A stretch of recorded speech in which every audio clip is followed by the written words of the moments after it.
a presença de Deus. A arca era um tipo da presença de Deus, era o símbolo da presença de Deus. E nós vemos aqui, irmão, e para Davi não era também diferente. Para Davi, ela representava a presença de Deus.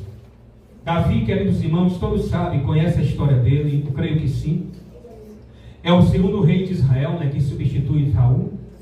E um homem segundo o coração de Deus. Teve alguns escorregando na sua vida, alguns deslizes, né? Aqui até na busca da presença de Deus, ele teve um deslize também. Ele errou, ele falhou. Mas era um homem, irmãos, que ele amava a Deus. Era um homem que se esforçava para adorar a Deus. E Davi, quando Davi, ele assume depois da morte de Saul.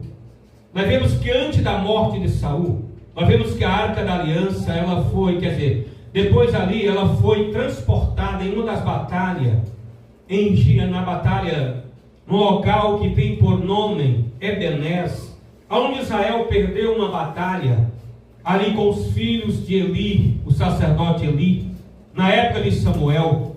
Ele perde a batalha, e com a perda dessa batalha, irmãos, a arca ela simbolizava tanta presença de Deus, que até os próprios adversários de Israel temiam quando se ouvia falar da arca da aliança. E quando eles vão batalhar, eles levaram a arca da aliança. Mas quando a nação de Israel, o sacerdote, os filhos de Eli levaram a arca da aliança, porque eles estavam perdendo a batalha e estavam sem força e sem esperança de conquistar, de vencer os inimigos, porque eles estavam enfraquecidos. Por que eles estavam enfraquecidos? Por causa do pecado deles. Eles estavam em falta diante do Senhor.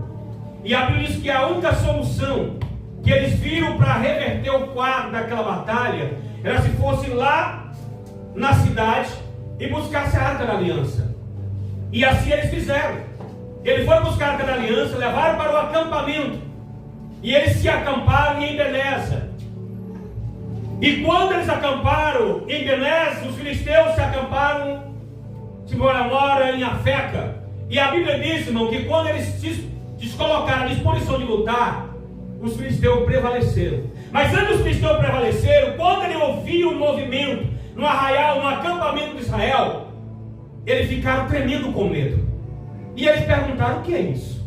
E um disseram: olha, isso é a arca da aliança, que eles foram buscar para cá. Diz que a terra tremia quando Israel estava conduzindo a arca da aliança. Então os inimigos se apavoraram, ficaram com medo da arca da aliança.